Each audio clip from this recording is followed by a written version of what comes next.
how to delete a file using CMD. So let's take a look at the file which I have here.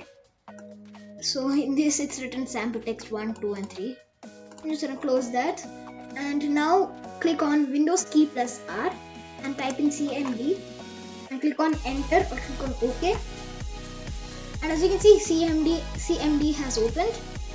So now locate the file which is in cd/users/your name, which is building up /desktop,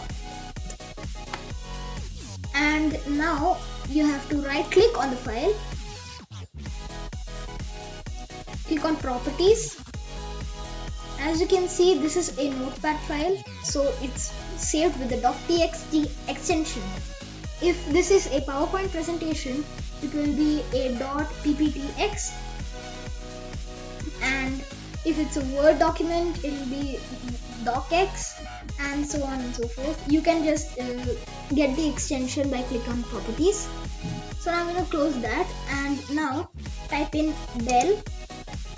So now go back to CMD, and as you can see, it is already located to the file, and type del and then the name of the file dot extension. So this is a notepad file, so it's .txt. Now make sure that if there is spaces in the name of the file, you have to type quotation marks, so something like this. So but there is no spaces in the file, so you can just remove that.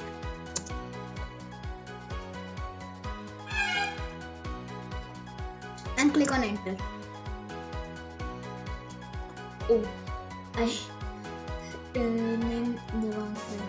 So del test.txt. And now as you can see, it has disappeared from the desktop. Now let's check in the recycle bin. And there is nothing in the recycle bin as well, because it has been completely erased from the hard drive, and there is no need for you to again delete from the recycle bin. So this is a really powerful tool because you cannot undo what you just did. And I hope you guys enjoyed. I'll see you guys later. Goodbye.